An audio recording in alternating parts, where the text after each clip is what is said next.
Hello, everyone. Welcome to today's episode of Souls Outside, where we explore Reiki a little bit with Nasreen Toorabally, our certified Reiki teacher.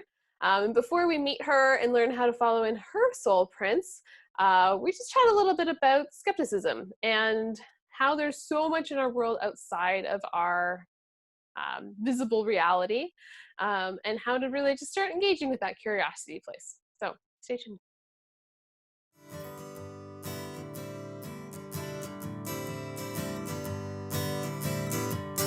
Welcome to Souls Outside, where we're all about finding the trail to stay true to your path. We do this by inviting featured guests on every show to share with you how you can follow in their soul prints, so you can choose which trail maps you need to continue on your journey. My name is Shannon Pohl, and I'm loving having navigated my own pivot from engineering to now being a master results coach and hypnotherapist, plus a forest guide who loves getting outside so we can learn from the nature, foster stewardship, and really amplify our successes by being outside in nature. I'm so excited to have you join today's episode. Welcome to Souls Outside.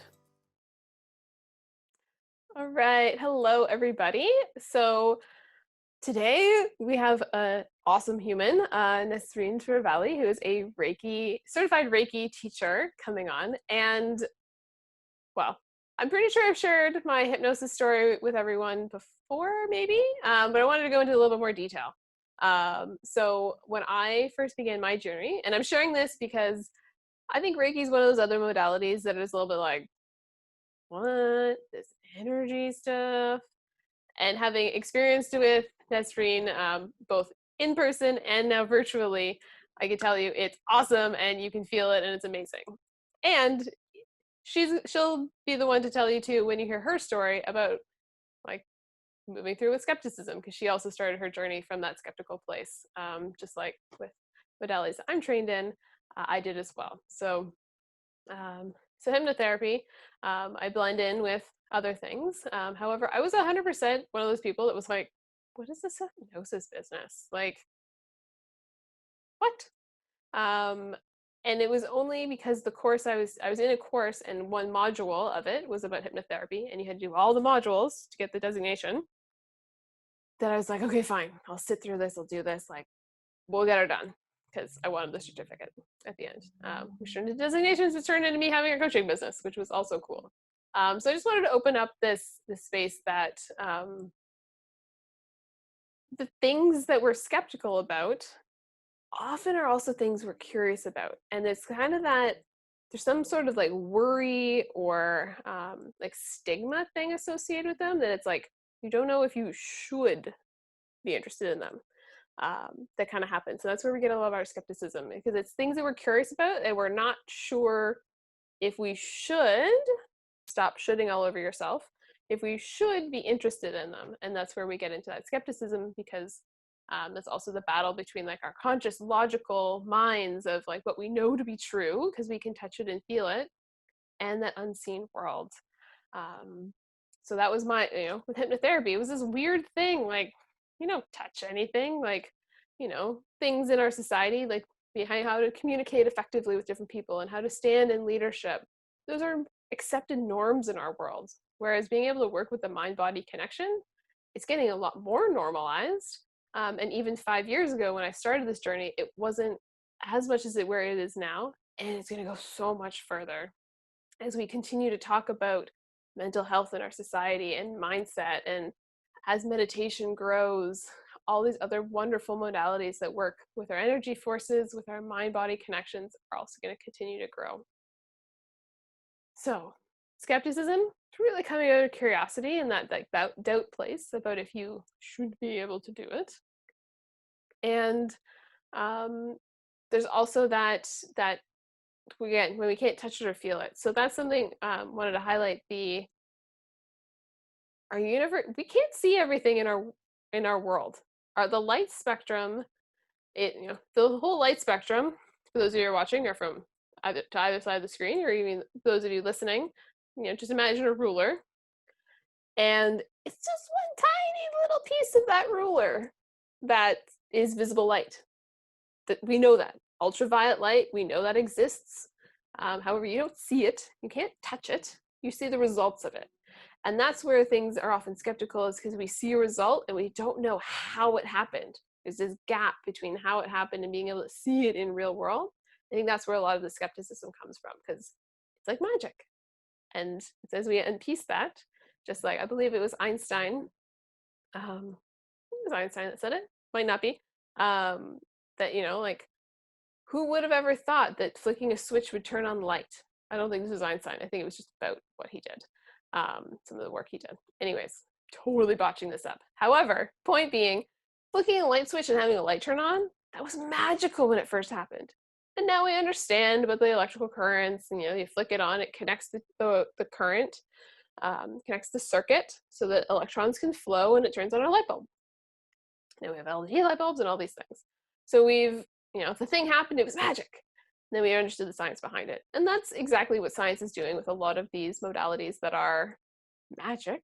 They are magic. So keep the magic, or join in on the science and learning about the science. Because as much as it isn't mainstream and like taught in schools, which, remember, schools are about at least 20 years behind modern science, because it takes that long to discover it, write about it, create a textbook about it, and then turn it into lesson plans to be able to teach it. So it takes a while. And then by that point, you're behind on modern science. That's why, whatever, read articles, do other things other than just rely on your textbooks if you're interested in that stuff. So there's so much more out there. We're connecting those gaps on how these things happen. And in the meantime, engage with that curiosity of like, how could this work for me? Since I know 96% of our universe is outside of our human awareness, just like, well, sound waves. We know sound waves exist. We can't see them. Light travels. We don't see all the light waves. We know they happen and they work and they do things. There's light, and all the oxygen in the air. We don't see all the oxygen particles and the carbon particles and all the other particles. I mean, we wouldn't be able to see anything then if we could see all the particles. So there's all these things in our world that we know to be true and we have belief in. So what about all that other stuff? So stick with that curiosity, that like, I wonder kind of space, because there's so much in our world to be discovered and to be explored. And when the little voice in your head pops up and goes like, I don't know, should I? Oh, maybe we shouldn't.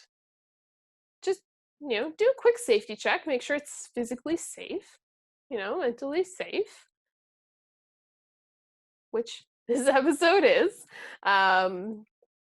As long as that's in place, go forward, explore with curiosity, keep an open mind, dip in a toe. There's no need to do full cannonballs right away. Dip in a toe. Do the first little thing to have that experience, because through that experience that we're able to actually say like, this is cool. We're like, maybe not for me. And it may not be for you, because there's so many modalities out there and they all work and they're all amazing. And some are for you and some are not for you, and some are for you to experience every once in a while, and some of you for to dive in deep like Nasreen did and become a teacher and share that modality with other people. So stay tuned. We're gonna dive in with her and her story, and get a little taste of Reiki virtually that I'm really hoping that comes through on the recording, because it's so, my experience at least, very clean and go with clean is my first descriptive word of how it feels. Because there's like a clean smoothness for me. And let me know how you experience it, because we all experience things differently. And again, they're all amazing and beautiful and wonderful.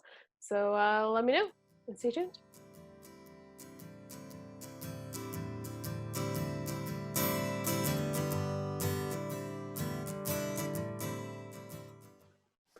All right, welcome everyone. So today we have with us Nasreen Toorabally, a certified Reiki teacher, who I will say one day I was having an awful day before an event, and she was also the event, and she did Reiki with me on me. She'll educate us on the proper wordage, and my whole day turned around. It was amazing. So I'm super excited to have her on our show today, and welcome, Nasreen. Thank you. I'm super happy. And I gave a double thumbs up when you said about your Reiki experience. Oh, it was, I'd heard about it. I never experienced it before. And yeah, that first experience was awesome. So, however, without further ado, we'll talk a little bit more about those things later. Mhm. We're curious how you got into Reiki. And I mean, I've heard your story and it's cool. I like it.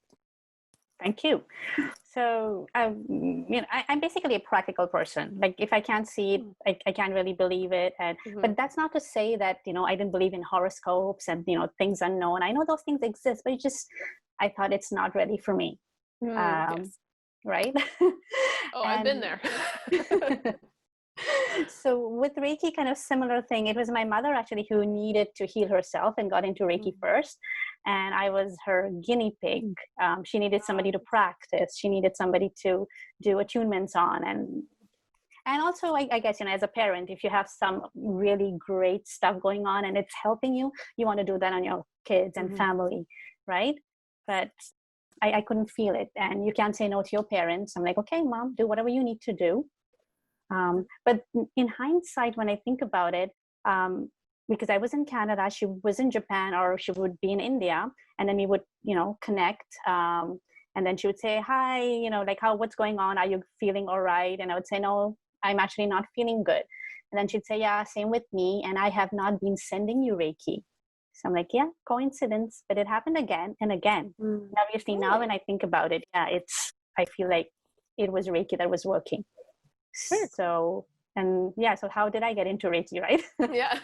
Yes, because the whole skepticism thing, which I really relate to, because getting into hypnotherapy myself, I was like, what is this business at the beginning? I don't know about it. So that's why I like your story, because it's very similar with a different modality. So your mom was getting into it. You were the guinea pig. However, I was still, I couldn't feel it and stuff. But then she learned Reiki with the Japan Reiki Association, and they wanted to translate their textbooks into English. And because I was an interpreter then, I said, yeah, I can do the interpretation translation for the book. I volunteered, and I got into Reiki that way. So I understood the logic behind what Reiki meant and stuff like that, and how to explain. But still, I couldn't feel it, which was so frustrating. And so I was still a practice person, guinea pig. And then they wanted to go to India as a goodwill tour. So again, I went with them as an interpreter. There, we were in the village, outdoors. And we had a Reiki circle. So everybody's, in a circle, and the practitioners are passing around the Reiki energy, and there are non-practitioners as well. And I was in the middle of the circle with my teacher, who's talking in Japanese, and I'm interpreting for her. And that's when I felt the energy. I'm like, what? cool. Yeah, this is what everybody's talking about. And every time I say this, I still feel like shivers go through in my body, which is amazing. And so, of course, then that was the turning point. Very cool. So, and because you're an interpreter, which I think is fascinating. I'm always fascinated by interpreters because you speak so many languages, and there's the speed at which it happens. Like, it's phenomenal. Yeah. And then was that the time that you decided to really get into teaching Reiki, or did that come later? It was kind of an automatic progression. They were already, telling me, Nasreen, get the attunements. Reiki has 1, 2, 3 levels, and then the teacher certification. So the board members, the association's president was already saying, come on, Nasreen, like, get your attunement done. I'm like, I can't feel it. Like, wait, hold on. So it was without anybody saying anything. It was just a natural progression of things. And just happened. Very cool. I also love how it's kind of something like you knew about, and then you were able to pull forward when you needed it. Because I know when we talked earlier, there was a time when you were sick for a few days, and it kind of went longer and longer. Right. You can talk a little bit about that, because I think that was a piece for you to really step into being a Reiki teacher. Is that correct? That's correct. Yeah, because like I said, when you get into it a little bit skeptical, I think your journey is different from somebody who already knew, growing up, that I'm so intuitive, I'm gifted, I know exactly what I want to do. But my journey has been a little bit different, right? Going in from that, I have to see to understand.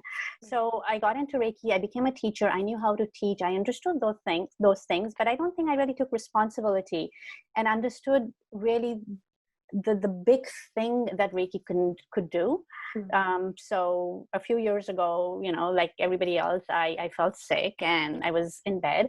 I thought it would, sleep it off for one day. It's not a huge big thing that I needed to go to a doctor, or by then I knew that even if I did go to a doctor, I'm going to be told just, sleep it off, rest. It has to run its course. I'm like, forget it. But instead of being a one day sleeping it off, it turned out to be more like 3 days, and then recuperating from that. And that kind of made me realize that I was so helpless. Instead of me being able to take care of my family, it was my family, people around me had to be taking care of me. So I said, no, this cannot happen. No. And it was the beginning of the year. So I said, no, this is my New Year's resolution. I cannot fall sick. I need to be aware of what's going on within myself. I have to be responsible for my own wellness. And I have this tool, Reiki, which can flow from my hands. So I've got to do it. I've got to really take responsibility and understand how I can take care of myself. That's beautiful. And I know in our next section, in a couple minutes, we're going to get into more about how wellness is in your hands. You're going to share with us some tips around that. And yeah, it just, to me, it's so cool because like it's that tool that you have that when you needed it, it kind of tied back to something you had. It wasn't that you had to go out and learn a new thing. It was more like, what do I already have? And just do more of what I have to be able to do that pivot and to do what you needed to do. That's right. So actually every time, even after I learned Reiki, I would get a headache or I would have something and I would mention it to my mother. She would say, okay, sit down. Let me just give you a session. Yeah. And of course I can do it to myself too, but sometimes it just takes a little bit of more, I don't know, maturing and learning to understand that you actually have it. And now obviously I know how to do it all the time to myself, but yeah, that's the thing. Very cool. And we often like to ask this question of our guests. With Reiki, you've already shared that you first felt it when you were outside in a circle. But I'm curious to know what, our connection with nature being outside is for you. I know before you shared that Mother Nature is your home, which I find beautiful because I agree. It's such a beautiful sentiment. And maybe just a few moments on how that connection integrates with your life. So growing up, I think I kind of had a pact with my brother when we were young adults that, my brother would live in the middle of like a downtown in a city. And I would live far away in the farm, somewhere in the nature. Oh, cool. So that I knew from a young age that I wanted to be in the nature. And today, yes, that thing about Mother Nature is our home is part of a gratitude that I always say when I start a Reiki circle. I thank Reiki. It starts with I thank myself. I thank Reiki. I thank the participants, and I thank my teachers, and I thank Mother Nature, our home. Beautiful. Yeah. That's so beautiful. Oh, I think, and on that note, we'll just let everyone have a few moments to let that roll over your brain and its beauty. And we'll be, back in a few moments to hear more about how wellness is in your hands and to get some details about that wellness circle that you just mentioned.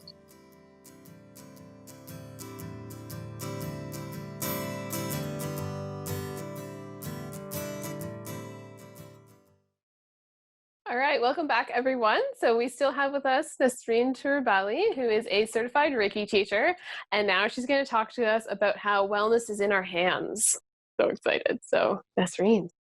Okay, thank you.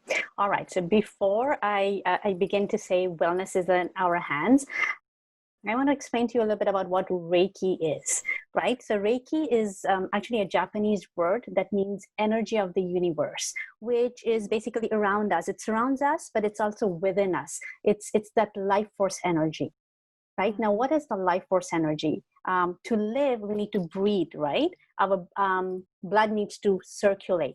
So similarly, we want our energy to circulate, and we need this energy for us to live. It's this energy when you're feeling low, you go, oh my God, I have absolutely no energy. And you look down and like sigh, right? And then on the other hand, when you're happy, you go, oh my gosh, I have so much energy. It's that energy. That's Reiki. So in That's Japanese, just so awesome. In Japanese, this is known as Reiki. In India, it would be known as prana. In China, it's known as qi. In Hawaii, it's known as mana. So, like, we have tapped into this energy since a long, long, long time ago. Human race, we've known that this energy exists, and we know that as a human being, we have to have this energy. But the modality that I practice particularly is called Usui Reiki, that originated in Japan about 100 years ago.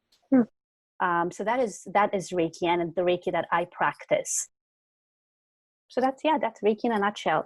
And why I say that it's this is a tool that wellness is in our hands is because Reiki is the basics of everything, right?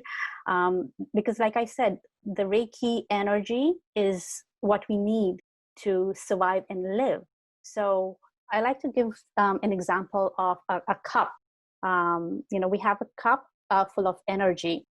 So for some people, that cup might be 50% full. For some people, it might be 30% full. Ideally, I'd like that cup to be 100% and overflowing. And Reiki is kind of the easiest way to tap into and fill that cup. There are many other ways, obviously, because we've been living, even if you don't know Reiki, you are living. So you know how to fill that cup. For example, you have a good night's sleep. But then Reiki is the easiest way. You've got to try to understand it. Because, even if you sleep for 8 hours, in the morning you wake up and say, no, I feel tired. Right? That's because you have not been able to optimally utilize that 8 hours of sleep to fill your cup. But if you learned Reiki, you'll know how to do it. So that's why I say wellness is in your hands, because Reiki primarily flows through your palms, and it's the tool that you can do 24/7. My way of practicing is so casual that you don't have to even have a proper space or an environment. I could have met you in a bus and start to talk about Reiki and say, if you'd said, I'm interested, I'll say, all right, let's just sit here. Let me put my hand on your back and give you a Reiki experience. So it is really something you can have 24/7, everywhere, anywhere. That's so cool. I wish we were in the same room right now so I could just be like, Reiki. I can actually send you a virtual Reiki right now. I haven't experimented, for off, as a recording. I don't know how much you might receive. If you're open and wanting to receive, you can maybe just, close your eyes. And I know I'm going to be sending it to Shannon for maybe a couple of minutes. I can do that. If you're, and if you'd like to receive as well, just close your eyes and take a deep breath. And when you're breathing in, just imagine that beautiful white light, the energy of the universe from around you, coming into you through your breath. And then it circulates and flows. And when you exhale, it's the energy that's stagnant, unwanted from within. That's what's coming out. Okay, and I can continue to send the energy, but you can open your eyes and we can continue to chat. That's so cool. I Yeah. really hope everyone watching can also part of that and experience that. And so people watching and listening, let us know how that worked. Yeah. I do this through the Wellness Reiki Circle, which will start again in September. Right. Yes. Because I have both a virtual version and an in-person version. So yeah, just I will share the details so you can join. It'll just be like this. You don't have to have a Reiki background. Hop on the call and experience this virtual Reiki, and you'll be surprised to know that it's very much like in person. Well, so in our first section, I briefly commented that I have experienced Reiki with you before. Actually, you're the only person I've experienced Reiki with. Anyways, and the first session was awesome, and I'm getting the exact same it's a little different and a very, very similar, exact same kind of feelings from when we did it live. So for, again, people watching and listening, it works both ways. Amazing. And yes, thank you for mentioning the wellness circle that you are starting up again in September. Everyone needs a summer break, so August is off. Starting up again in September, open to everybody. So everyone join me there. And you also teach Reiki, obviously. So if people are interested in Reiki, and I know you mentioned you're open to having a complimentary call with anybody who's interested in learning more. And then if you, so do that. Yes, please. Yeah, you can get a personal 15-minute session to actually feel what virtual Reiki can feel like. Mm-hmm. And then you decide to learn and have everything in your hand right there within you. Yes. Do you have dates for your next level 1 course? I don't have dates just yet. Yeah. Yes. Sometime this fall, though, which for sure. So go to the circle. Book a complimentary call, experience. Let us know how your experience was through the recording, because that's always fascinating for practitioners to learn about. And see you at a wellness circle. Yes. All right. So thanks everyone for joining us. Do everything we just talked about. Experience, feel. It's beautiful and amazing. And have a great rest of your day. Thank you so much. You're welcome. Thank you for joining us today on Souls Outside, and we hope you enjoyed walking in our featured guest soul prints as much as we did. As always, we like to wrap up each episode with our extreme gratitude and appreciation for our founding sponsors, who quite literally made it possible for Souls Outside to become a reality. First off, special thanks goes to Eche Savas and her company Palindrome Design for the amazing cover art, and noting that their sponsorship comes in support of their passion project, Self Build Sustainable. We'd also like to thank Chuck Henry for his amazing music, original music, that is featured throughout the episode. And of course, Elise Cannon, our amazing editor, who quite literally made it possible for any of these episodes to see the light of day. They probably would still be on a hard drive on my computer without her expertise, skill, and passion for editing. So we thank them so much. And until next time, we hope you enjoy your journey and continue following in the soul prints of those who have gone before. Hey, one last thing before you go. If you wish you could talk about this episode with myself, our featured guest, or other like-minded individuals like yourself, join us on Facebook or LinkedIn in our Souls Outside Facebook and LinkedIn groups. On Facebook, we do watch parties. On both, we have awesome conversations about what we talked about and are able to answer your questions on how you can go even further on your soul print journey. See you there.